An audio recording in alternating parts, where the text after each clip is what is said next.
A gente vai iniciar agora um podcast que eu, Gabriele e o Cliver, estudante de jornalismo daqui da Estácio, junto com outros colegas nossos daqui da nossa turma, está desenvolvendo um site que aborda um pouco mais sobre o Cine Fanon e o Cine Perifa.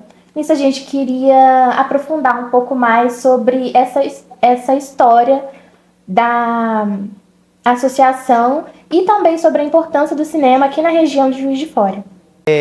Para você, o que é o cinema mesmo e qual a função social dele?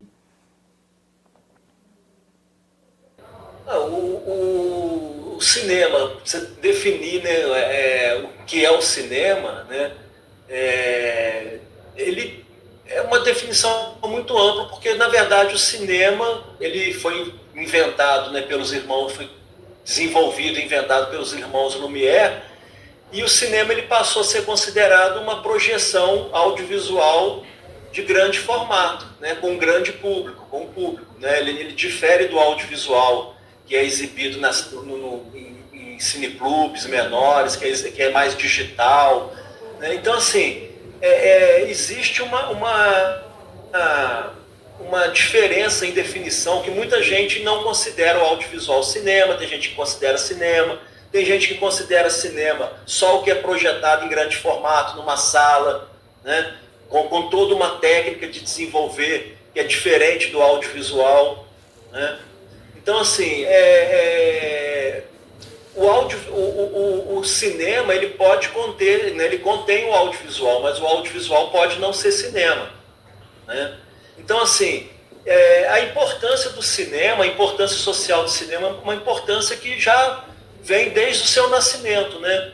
Quando começaram a registrar as primeiras imagens em movimento, né? As primeiras imagens registradas foram muito imagens históricas, né, de pessoas do dia a dia, né, até que se viu a possibilidade de se criar uma narrativa através do cinema, através do audiovisual, né? Então houve toda uma evolução dessa sétima arte, né, que desenvolveu uma linguagem narrativa, né, desenvolveu essa linguagem cinematográfica que permite você desenvolver uma narrativa, passar um sentimento, passar uma ideia, né, tanto para o bem quanto para o mal, né? É uma forma de comunicação ampla, porque o cinema, o audiovisual, ele permite, além de você escutar, você visualizar a expressão, visualizar cenas. Então isso incorpora muitas outras coisas, como a ficção, né? O Méliès, por exemplo, o Méliès era um mágico, né, ilusionista francês, que foi assistir num evento internacional, né, que teve em Paris, eu não esqueci o nome. Os irmãos Lumière foram lá expor o experimento deles, né, que era o cinema, né, que era a projeção. E ele foi e ele percebeu, porque os irmãos Lumière, eles pegavam cenas do cotidiano, eles filmavam um trem chegando, a saída da fábrica, né? E o Méliès, ele viu a possibilidade da ficção ali, dele pegar o ilusionismo que ele estava acostumado nos palcos e levar para o cinema. E a partir disso daí você teve várias incorporações ali, né? Por exemplo, movimentação de câmera, que foi evoluindo a linguagem cinematográfica, né? E o cinema hoje, ele traz uma possibilidade narrativa, né, onde você pode contar uma história, você pode ter uma ficção, você traz emoção. E assim, o cinema ele tem essa importância social, né? O audiovisual como um todo, né? Eu não gosto de restringir ao cinema, porque quando você amplia para o audiovisual, você traz essa possibilidade do cinema periférico, do audiovisual periférico, da produção, por exemplo, a tecnologia. Com o avanço da tecnologia que tem hoje, né, você vê na internet aí essa explosão de pessoas fazendo... o pessoal virou artista, né, cara? Porque ele tem a família ali, ele cria um videozinho de TikTok, aquilo viraliza e fica uma coisa engraçada. Então, assim, a possibilidade do audiovisual vai desde o entretenimento até possibilidade realmente de transformação social, né, através de uma linguagem, uma narrativa que afete realmente, que traga alguma importância para aquela pessoa que está assistindo, né?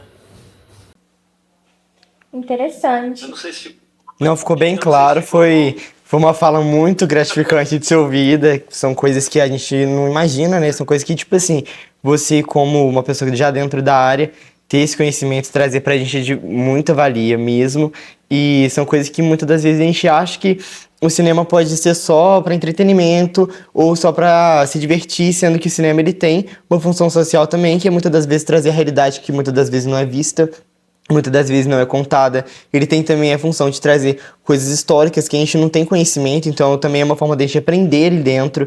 Então acho que realmente o cinema você explicou de uma forma bem clara pra gente. Aproveitando esse gancho que você estava falando sobre emoção, eu queria saber, na sua perspectiva, por que o cinema é uma arte tão adorada pelas pessoas? O que acontece com que ela ganhe tanta apreciação, principalmente que as pessoas se sentem envolvidas, seja numa sala de cinema ou pelo audiovisual que a gente tem acesso hoje em dia nos celulares, na televisão?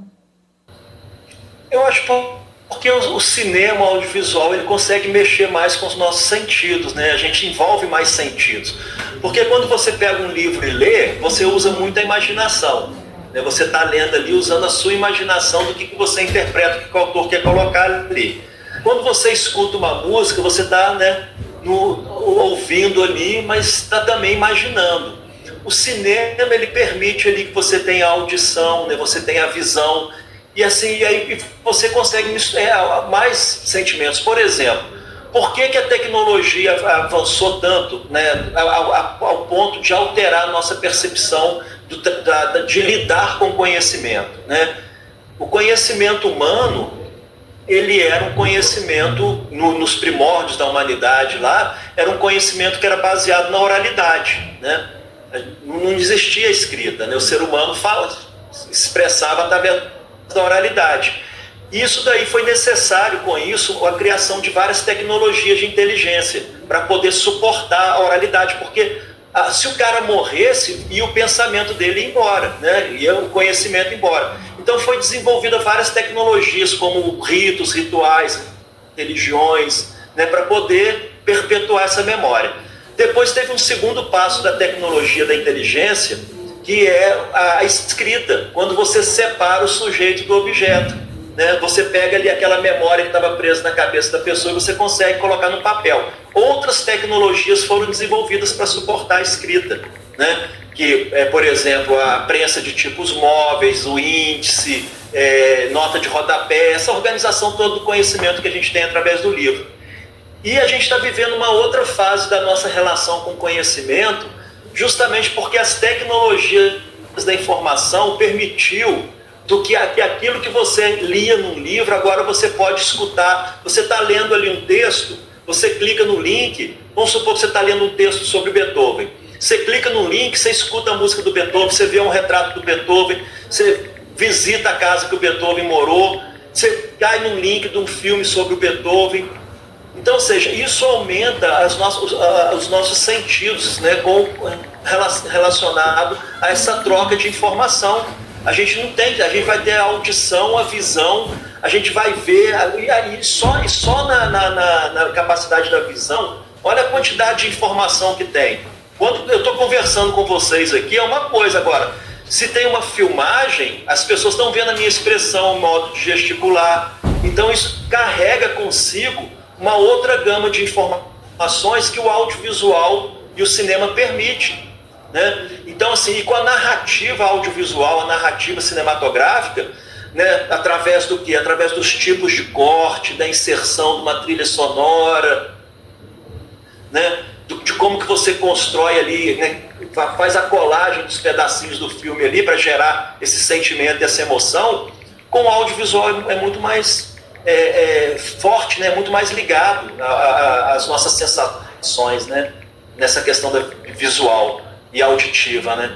Então eu acho que por isso o cinema ele pegou tanto. A primeira projeção do cinema para um público foi feita pelos irmãos Lumière na França, e tinha uma cena de um trem que vinha, eles filmaram, essa é uma cena clássica, inclusive ela foi recuperada agora em 4K, eles fizeram um trabalho e ficou uma resolução boa, sabe? Eles conseguiram recuperar a filmagem numa resolução boa. Mas quando o trem chegou, quando o trem começou a aparecer na tela, o pessoal levantou do cinema e saiu correndo. Porque para eles aquilo estava muito ligado, muito arraigado à realidade. E as pessoas choram ao ver filme, as pessoas se emocionam, as pessoas se revoltam, né? E o cinema é isso.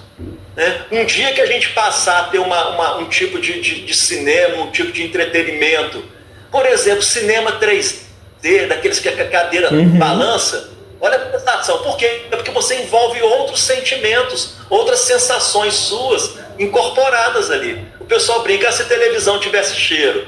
Né? Nossa, sim. Eu entendo dessa forma. Né? Por isso que o cinema, o audiovisual, a televisão, né? Ela está muito próxima da gente. Porque diferente da música, né, que a gente usa só um sentido, que seria a audição, e a gente precisa ficar imaginando, ou até mesmo no livro, que a gente só usa a visão e a imaginação, ali tá no silêncio, né? O cinema, ele mistura tudo isso de uma vez só. Então, você tá escutando ao mesmo tempo que você vê o movimento, você tá vendo as cores, você tá vendo muitos estímulos, e acaba que é uma construção, sabe? O cinema, dentro do cinema, tem uma narrativa, tem uma história a ser contada. Então, acaba que você fica mais envolvido, porque aquilo lá é mais fácil, de uma certa forma, pro nosso cérebro, porque você consegue escutar, você consegue ver, então é muito mais reconfortante, muito mais real. Se torna mais real do que um livro que você precisa ver e imaginar a cena, ou uma música que você precisa imaginar de acordo com os sons.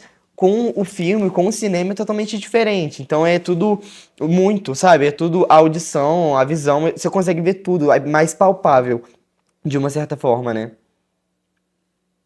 Exatamente. E agora uma pergunta Cinema mais... 3D, o pessoal gosta de filme 3D, né? Porque ele já tem a Sim. profundidade. Você quase encosta, né? A gente quase toca nas coisas no filme. É muito engraçado, muito bom. Uma pergunta mais técnica, né? Já que você falou que era professor. O que é preciso para produzir um filme, série, doc atualmente, né? E que dica você daria para uma pessoa que teve uma ideia e deseja produzir, mas não sabe por onde começar? Ela quer fazer uma produção audiovisual, ela quer fazer ali um mini vídeo, um curta-metragem, e ela não sabe por onde começar, o que ela tem que fazer, quais são os pontos importantes que ela tem que ter para a construção disso. Olha só, existem várias categorias, né, de audiovisual, cinema. Né? Hoje você consegue, com o celular e uma boa criatividade, um bom roteiro, você consegue fazer um bom filme, né? Um filme audiovisual, um filme. Você tem celulares que filmam com 4K. Né? A gente vê muita coisa muito bem produzida com isso, né? com esses... Então, assim, eu acho que quando se a pessoa tem uma boa ideia, quer inserir, quer entrar no mundo do audiovisual, da produção e da narrativa audiovisual, né? Eu acho que ela tem que começar com o que ela tiver.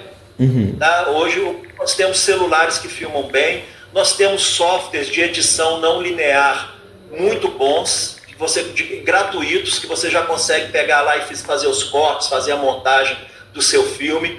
Você já tem uma quantidade de aplicativos, ou com preços bem acessíveis, ou gratuitos, que você consegue incorporar uma trilha sonora.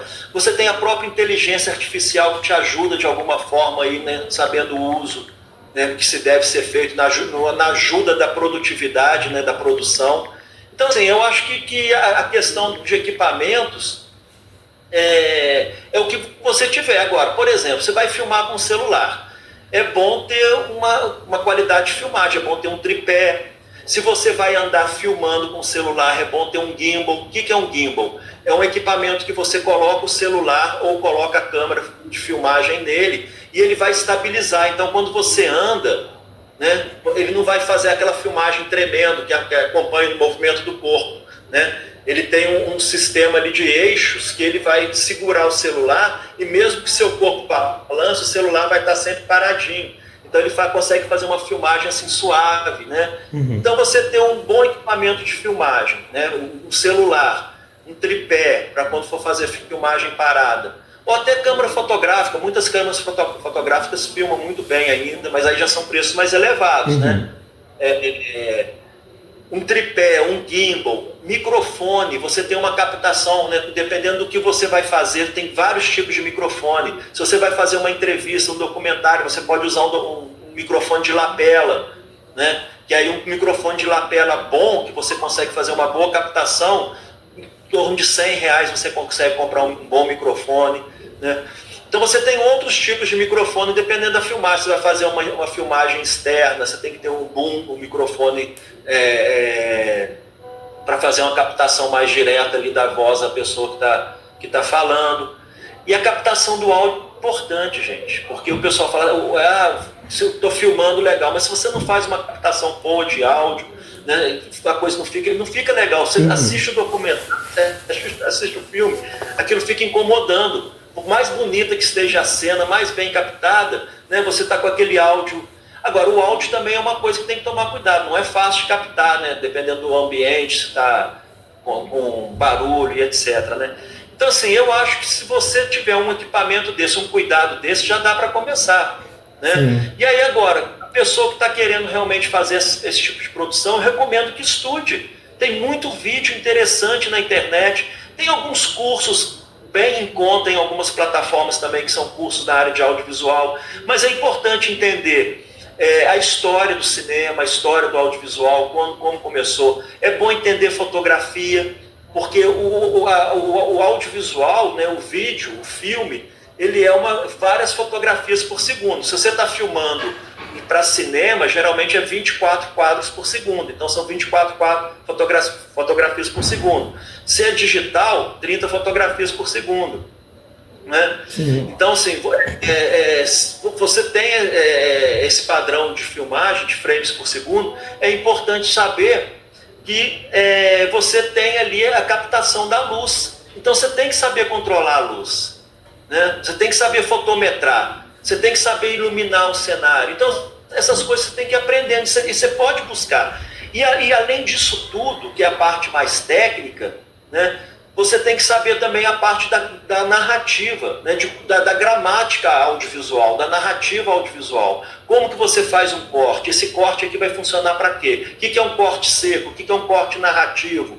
Né? Porque a narrativa audiovisual, ela vai se dar justamente por essas partes que você vai emendando, esses cortes que você faz, e como que você conecta isso tudo, coloca trilha sonora e por aí vai. Então eu recomendo o seguinte: vá na internet, YouTube, tem muito vídeo interessante lá que mostram essas coisas, né? Sim, então, tipo assim, é sempre bom também começar por um roteiro, né? Pra falar muito bem o que a pessoa quer tratar no vídeo, porque às vezes não é só chegar e filmar, né? Tem que ter uma construção antes. Então, a pessoa tendo ali os materiais básicos, igual você falou, se você tá começando, a gente consegue começar com o gimbal, né? Que é o tripé que a gente consegue estabilizar pra dar uma qualidade legal. Uma câmera de celular que seja, mas que seja uma câmera tranquila ali pra você captar boas imagens. A construção de um bom som também, porque muitas das vezes a gente tá num lugar em que tem bastante barulho, então a gente precisa nos organizar para captar só aquilo que é necessário. Então, tipo assim, eu acho que para isso tudo funcionar, seria bom também ter um roteiro antes, correto? Pra gente conseguir construir tudo em cima do roteiro. Perfeito. Porque eu partir mais assim da parte técnica do que é preciso para fazer, mas o roteiro é o pontapé inicial. Né? Se você está produzindo uma ficção, né, o roteiro, o storyboard é muito importante. Você também encontra na internet, né, em algumas plataformas, também vídeos que ensinam a elaborar roteiros. Por exemplo, você vai fazer um documentário. Documentário, a forma de fazer roteiro é diferente. Né? A ficção, você já tem a ideia na cabeça, você vai bolando ali o roteiro, tudo que você quer. No documentário, muitas vezes você já tem a ideia básica do que você quer fazer, mais ou menos, o que você quer falar através daquele documentário, mas você só vai estruturar o roteiro mesmo depois que você coletar os depoimentos, que o pessoal está falando, fazer toda essa linha de construção histórica, né, temporal e etc. Mas o roteiro é fundamental. É fundamental, inclusive, para você não desperdiçar tempo, não desperdiçar recurso, né? Não ficar o tempo todo só em experimentos, né? É importante. Que igual a gente estava falando na aula esses tempos para trás, que é muito mais... É bem diferente a construção de um documentário e a construção da ficção. Porque no roteiro de um documentário, a gente precisa ali colocar só a ideia do que a gente tem, porque chegando lá tudo pode mudar. Se a gente chegar lá falando assim, eu vou falar com fulano de tal, ele vai falar isso e aquilo em tanto tempo, pode ser que chegue lá e mude. Então a gente tem que ter só uma ideia. Agora na ficção é totalmente diferente. A gente pode esquematizar as cenas exatamente como a gente quer. A gente pode colocar o tempo que a gente quiser. E no documentário realmente é super diferente. Foi muito importante tocar nesse ponto, exatamente porque são construções diferentes, é audiovisual, porém um é de um jeito, outro de outro, cada um tem suas particularidades.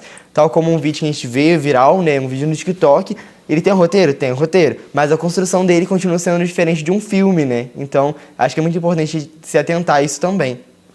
A gente queria só abordar um pouco mais sobre o cinema nacional, porque o que você acha dessa crescente desvalorização que tem hoje do cinema nacional, que muitas pessoas às vezes desvalorizam, falando que não tem uma produção bacana, ou que preferem assistir filmes internacionais. É, porque a gente já é muito acostumado num cinema e Sim. ter, tipo, um filme nacional que tá muito famoso, como foi o caso do Ainda Estamos Aqui.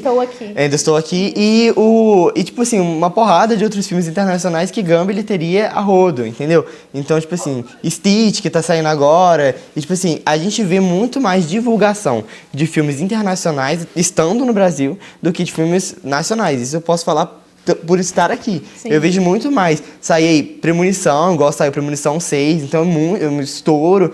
E quando saiu Ainda Estou Aqui, foi um estouro porque teve a premiação, teve aquela construção e etc. Mas a gente vê muito mais, claramente, a gente vê muito mais divulgação de filmes internacionais do que de nacionais, mesmo estando no Brasil. E até mesmo o próprio público brasileiro que acaba comentando mais sobre os filmes de fora do Brasil. Dando mais importância, né? Isso. Então, eu não concordo com vocês, não, porque eu acho que o cinema brasileiro está em ascensão, né?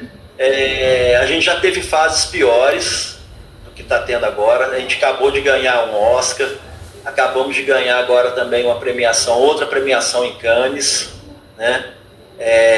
Então, assim, o que acontece é o seguinte, é que as salas de cinema é que decidem que filme vai passar. Então é muito difícil você furar essa bolha. Sabe? Eu tenho amigos cineastas que têm filmes espetaculares. Tem um amigo meu agora de Juiz de Fora, que é o Marquinhos Pimentel, que o primeiro filme de ficção dele, que chama O Silêncio das Ostras, ganhou vários prêmios internacionais também, mas não fura a bolha. Não fura a bolha. Tem, por exemplo, muitos filmes sendo produzidos em vários lugares. Agora, por exemplo, Cataguases é polo audiovisual, está sendo produzido um filme lá chamado 15 Dias, grande produção. Mas não chega, tem muita produção. O cinema brasileiro está bem movimentado, ganhando prêmios. O problema é furar a bolha da ocupação das salas, porque essas salas geralmente são monopólios internacionais, têm interesse das grandes distribuidoras, porque não é simplesmente chegar, falar que eu gostaria que o meu filme passasse no cinema. Não é simplesmente assim. Né? Muitas vezes você tem que ter uma grande distribuidora que consiga furar essa bolha. Por exemplo, esse amigo meu conseguiu furar um pouco a bolha, mas assim, o filme dele vai ficar 1-2 dias em cartaz em alguns cinemas, poucos cinemas do Brasil. Então é mais uma construção comercial, de uma certa forma, né? São as regras do cinema. Então é mais o estabelecimento, dizendo assim, do cinema, o lugar que você vai. Porque todo lugar que a gente vai, cinema é empresa, não tem como a gente falar que não é. Tal como jornalismo e informação mas jornalismo também é empresa, também é um comércio, de uma certa forma. Então tem as regras dele, tal como o cinema também tem. Então é mais difícil, mas por mais que tenhamos produtos de qualidade, eu digo porque teve uma série que super hitou aqui no Brasil mesmo, Cidade Invisível, que é contando do folclore brasileiro, aquela coisa de ficção, foi espetacular. Teve muita gente falando sobre, etc. Então, realmente, e tá na Netflix, que é uma grande plataforma. Só que são produtos de boa qualidade, são coisas de boa qualidade, só que muitas das vezes é impedido, de uma certa forma, igual você falou, pelo próprio cinema como estabelecimento, não como cinema o termo, mas cinema o estabelecimento, que às vezes a gente não consegue fazer tudo que a gente quer, né? Então a gente tem que se caber nesse mundo comercial que a gente vive, e eu acho que muitas das vezes é isso que falta, isso que pega, né? Na parte do cinema brasileiro, isso mesmo no Brasil. Os filmes brasileiros, esses grandes filmes que foram produzidos agora, eles foram campeão de bilheteria no cinema, bateram em vários filmes internacionais. Então o potencial nosso é imenso, sabe? Tem uma produtora, não sei se já assistiram um filme chamado Marte 1. É espetacular, é um filme não foi para os cinemas. É um filme de uma produtora de contagem, daqui de Minas Gerais, né?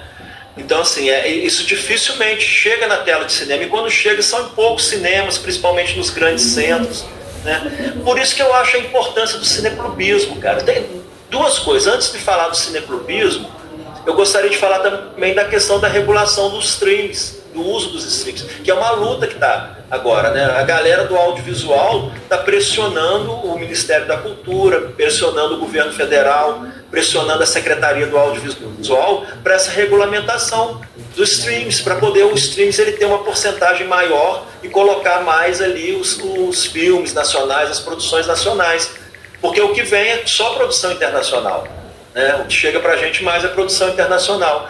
Agora, você consegue, tem muitos outros canais aí eu lembrei de uma coisa agora também. O governo federal, através do Ministério da Cultura, eles estão criando agora um stream totalmente nacional, que vai ser uma coisa aberta para a população, onde vai colocar ali os filmes produzidos nacionalmente. Perfeito. Né? E aí você não é verdade. Cara, eu trabalhei em Cataguases, lá é polo audiovisual. Foi feito um filme lá chamado As Órfãs da Rainha. Cara, que coisa de louco, que produção, que filme belíssimo, belíssimo. Agora, o que dá, a gente tem um problema também aqui no nosso país e no mundo, da questão de uma formação cultural, onde as pessoas preferem ver gente se matando, se degladiando, preferem ver um filme da Marvel do que ver um filme, né, mais de arte, alguma coisa que discuta, que traga uma reflexão, né? Então esses filmes que a gente chama de blockbusters aí, eles são filmes assim que são produzidos em série para poder ganhar, gasta-se milhões de dólares para produzir o filme, para faturar mais milhões ainda, né? Sim. É uma indústria que continua. Você vê os filmes da Marvel, eles filmam dentro de um caixote verde, né, cara? É um caixote lá dentro, tudo tecido verde, uma pintura verde, né? Uso de CGI também, né, para criar os efeitos. Então, assim, é complicado, mas é uma batalha que o cinema vem há muito tempo tentando, que é realmente conquistar mais espaços nas salas de cinemas, né, e mais espaço agora também nas plataformas de streaming. Sim, está sendo de grande valia, porque a gente consegue ver agora, né, os frutos dessa luta, desse trabalho, igual a gente estava falando das premiações, você mesmo até comentou daqui de Juiz de Fora, são premiações importantes que a gente está vendo que realmente o cinema brasileiro está se restabelecendo, já esteve pior, mas é uma luta constante que a gente ainda tem que lutar bastante para conseguir chegar a pelo menos 50% de salas ali no cinema de internacionais e filmes brasileiros, para a gente ter pelo menos, se sentir parte do Brasil, né, se sentir que ali a gente tem um lugar. Entendeu? Isso é importante até mesmo pra gente ver isso, sabe? Dando aqui um encerramento, uma conclusão para esse diálogo que a gente está tendo, a gente também queria saber a sua mensagem sobre essa esperança para o cinema daqui de Juiz de Fora, nacional ou mundial mesmo, e o que as pessoas que querem entrar para esse mercado do audiovisual podem esperar. Então, a gente está vivendo agora uma transformação, né? A inteligência artificial agora está criando trechos de vídeo com realismo assim, que é assustador. Assustador. Isso não é gratuito, isso aí é planejado. A própria indústria do cinema, ela pensa isso. Tem um filme que eu recomendo todos a verem, eu não lembro de que ano que é o filme, também estou tentando lembrar o nome do diretor, mas o filme chama Congresso Futurista. E o Congresso Futurista, ele mostra justamente essa questão do cinema e da indústria do entretenimento e o uso da imagem da pessoa como uma imagem onde que a pessoa é descartável e aí só precisa da imagem dela, a pessoa não precisa mais. Aí o que eles fazem? Eles digitalizam a pessoa, jogam na inteligência artificial e a inteligência artificial atua em nome daquela pessoa. Aquela pessoa nunca mais vai atuar, né? E tem outras questões que eles discutem sobre entretenimento também, que é importante, né? Mas eu acho o seguinte, que nunca a inteligência artificial vai substituir a criatividade humana, porque não é só o prompt, não é só a narração, a narrativa. É o visual também, é uma imaginação que você recria a partir do audiovisual, né? Isso a inteligência artificial não pode substituir, né? E a mensagem que eu dou para o pessoal que está afim de entrar entra, gente. O audiovisual é uma ferramenta importante, é uma ferramenta poderosa de narrativa para você expressar o que você sente, que pode ser uma expressão puramente artística ou pode ser uma expressão política, realmente de transformação, de mudança, né? Por isso que eu acho o projeto Cine Perifa importantíssimo, porque leva para a comunidade, leva para os jovens da periferia, que muitas vezes não tem vontade, mas não tem acesso, não tem o conhecimento, né? Essa possibilidade deles de, através de uma linguagem, uma nova linguagem, eles estão aprendendo uma nova língua, eles vão aprender a língua audiovisual, a narrativa audiovisual, onde eles podem construir o que eles quiserem ali, né? E se expressarem da forma que eles quiserem.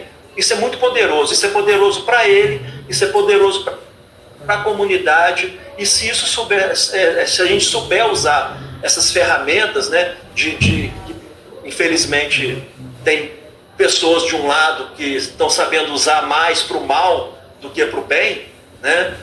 Mas se a gente souber levar isso para as comunidades, para as periferias, e as pessoas poderem contar suas histórias e suas lutas a partir da localidade onde elas moram, isso é muito poderoso. Sim, né? Com certeza. Então, Rubens, muito obrigada pela sua participação aqui no nosso podcast. Foi de grande valia, tanto para a gente, quanto para outras pessoas que querem trabalhar nessa área da comunicação, e tanto quanto as pessoas que estão curiosas sobre esse nicho do audiovisual. Isso, gente, muito obrigado pela participação de todos vocês que ficaram aqui ouvindo com a gente. E se você gosta de cinema, do mundo do audiovisual, e gosta de saber também sobre o Cine Perifa, que é a organização que a gente falou, e sobre o Cine Fanon, acesse esse link aqui do nosso blog. Lá tem todas as informações e muito conteúdo para vocês. Gente, e é isso. Até mais!